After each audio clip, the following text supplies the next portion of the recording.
Hello, everyone. Welcome to this edition of Dosti Talks. Joining me today is Andrew Charlton, the federal member for Parramatta, which has one of the largest Indian diaspora living over there, and also the chair of the Parliamentary Friends of India. Welcome, Andrew. Great to be with you, Pawan. Now, as chair of the Parliamentary Friends of India, did the results of the recent Indian election surprise you? Look, they did. The exit polls had given a very strong suggestion that the BJP would be returned with a big majority. And I think lots of the indicators before then had suggested that as well. So to have a different result was quite a surprise. I always think that exit polls can't be trusted. But certainly the end result was, I think, different to a lot of people's expectations. Why do you think it happened? Well, I think there are a lot of factors. The first thing to acknowledge, though, is that getting a third term for the BJP is an historic achievement, and they remain the largest party. I think there's a sense in which, because the expectations on them were so high, and they created some of those expectations. Were they self-induced? Yes. They certainly were. Because those expectations were so high, even a historic third term victory becoming by far the largest party in the Lok Sabha, that still didn't come as a big achievement.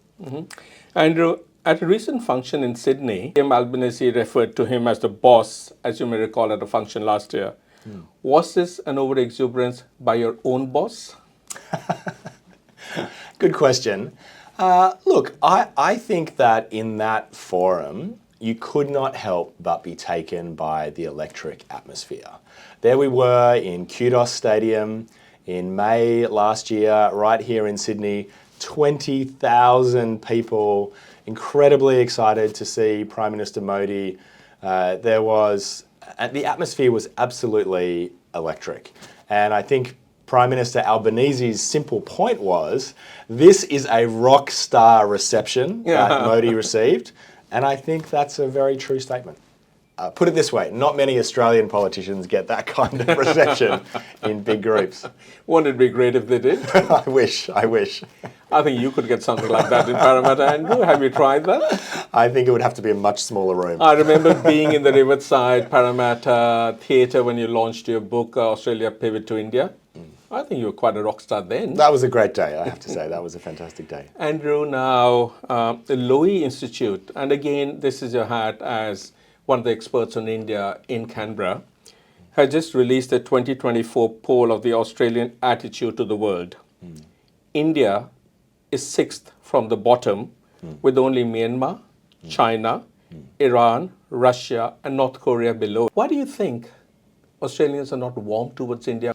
Look, it is certainly a highly respected poll, and you're right that India is towards the bottom of the list of countries in terms of national affinity that they poll, and that's not a new thing. That has been the case for quite a long time. I'd say a couple of things about that poll, though.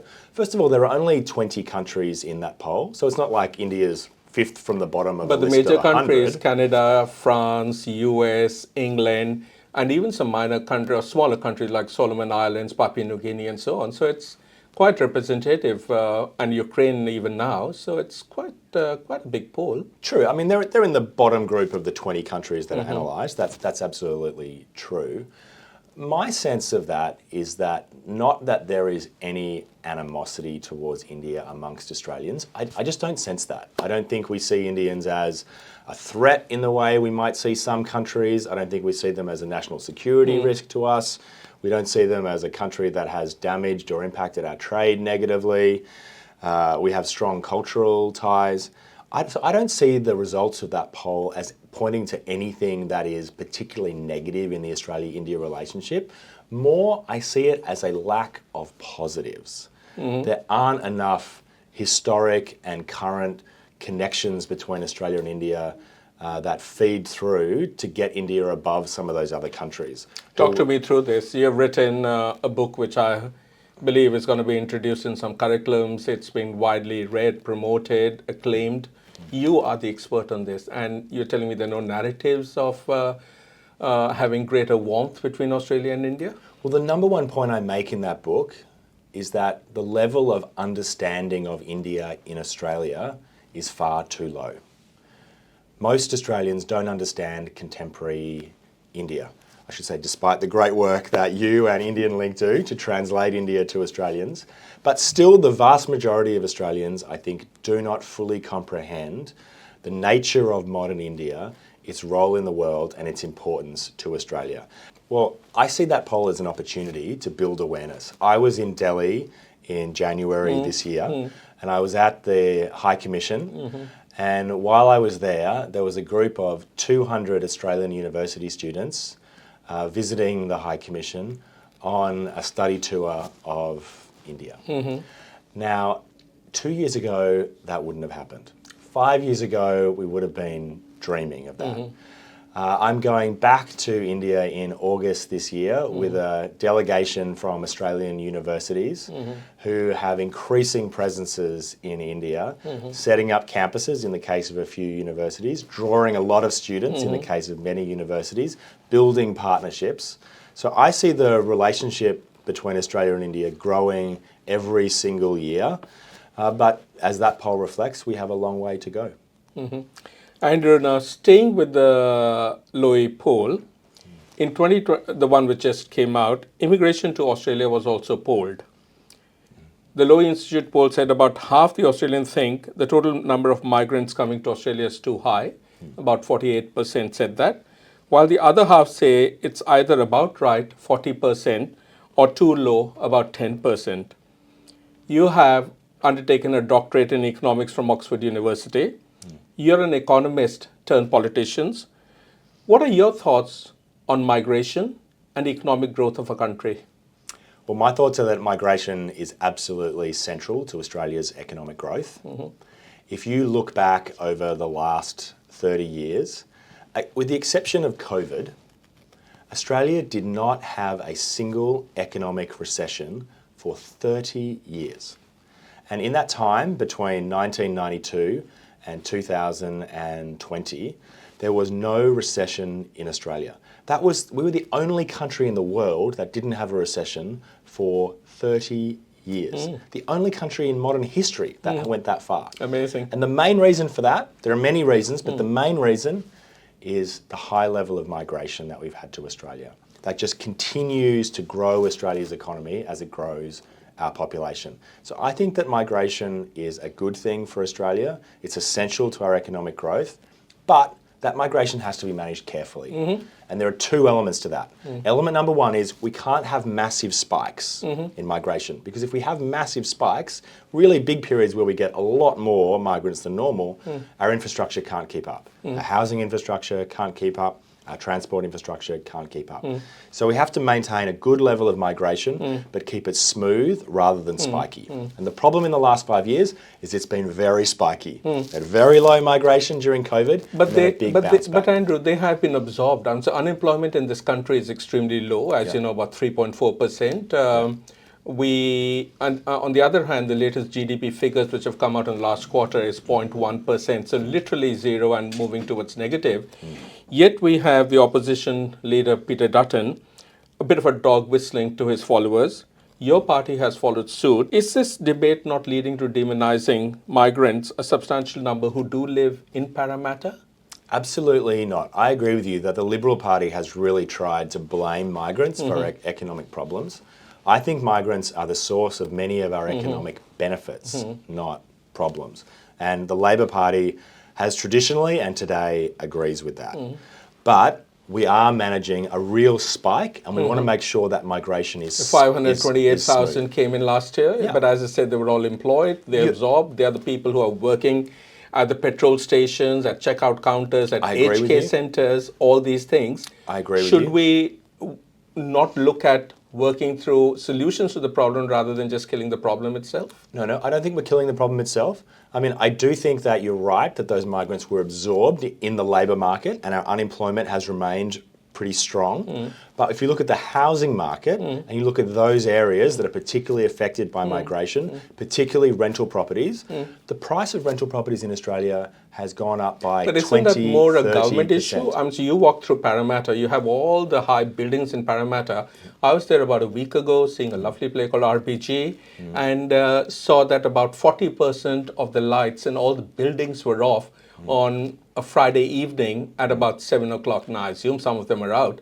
But is it not the government policies of, short-term rental and other things which are making an impact? Those have not been handled. Rather, it's been an attack on the migrants coming in. Look, the issue you talk about is very important. Things like short-term rentals, things like lots of houses being allowed to be maintained vacant, incentives that encourage particularly older Australians to stay in large homes after their kids have moved out. All of this makes the problem worse, there's no question about that. But that is in total a relatively small part of the overall housing stock. The biggest problem that we have has been a lack of growth in supply of housing, and the government is working hard on that, but that is not a ship that you turn around overnight. And accentuating that has been a very unusual spike in migration. And I don't blame the migrants for that at all. That is the fault of COVID and the settings after COVID. So, to summarise, I think that migrants are absolutely essential to Australia's economy. They're absolutely essential to our skills shortage. They have always been a big part of Australia's economic story. They will continue to be a big part of Australia's economic story.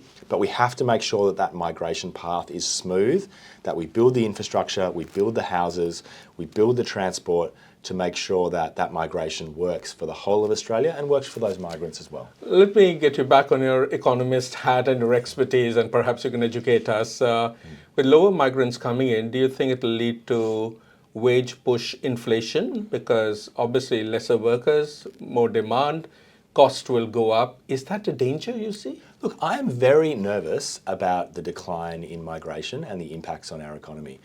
I live in Parramatta. In Parramatta, we have a very large international education sector. Lots of universities and colleges, and a large part of the population in Parramatta, a really significant part of the population in Parramatta, is those international students and the organisations that support them. Now, if we reduce those international students by a lot, it is going to create a lot of problems in Parramatta. Problem number one, many of the shops and businesses in Parramatta employ those international students. They need them. They need those students in their labour force. And if they're not there, yes, wages go up, businesses will struggle. Secondly, those international students inject a lot of money into the economy. They're out there buying things, renting homes, purchasing things. Thirdly, they contribute a lot of tourism to Australia. Every international student gets 2, 3, 4 visitors during the time that they're in Australia, and that is extremely positive for us. So if we go too hard, like Peter Dutton wants to do, in slamming down migration, places like Parramatta will really suffer. That's why it needs to be smooth, and we make sure that we manage it very carefully. Right. Andrew, now, you're a familiar sight around Parramatta and are often seen in Harris Park enjoying a curry. Let me take you back to April 2020. Do you remember this? Wonderful places to eat. This was the first interview that we had. Well, the first one would have to be Chat Kaz around the corner, which is fantastic, and I have been to a few times while I have been here. Another one is the Container Cafe, which is just around the corner from my home. I've just moved to North Parramatta, which is fantastic. And the third one, there are a lot of good ones. I would have to say I went to an iftar with the Parramatta Mosque, and the food there was fantastic. I'll have to come back to you on the name. I love it too. All right, 2 years down the track, can I check with you your 5 favorite restaurants in Parramatta? Not counting the one we have mentioned over here. I'll tell you what I'll do. In order to keep it simple, I'll just name my 5 favorite in Harris Park. How about that? So I think Chat Kaz still has to be up there. I really like Taj Indian Sweets because that's the first restaurant that was on the entire street. That restaurant literally pioneered the restaurant district there. I think Ginger is fantastic, and I really love the food that Nitin and Vandana make there. In fact, I took Prime Minister Albanese to Ginger. He very much enjoyed it. And then I really like Momos, which is run by my friend Michael, who does a terrific blend of different flavours. There are lots of others. Mad Down Under, which is just across the road, which is run by another friend of mine called Vipin. I should mention a Lebanese restaurant, which is the part of the heritage of Harris Park. So Sweetlands is just there on the corner. Look, I'm going to get in trouble for not naming everyone. You've done your homework extremely. It's not homework. It's I've done my lunches and dinners. Jogging is working.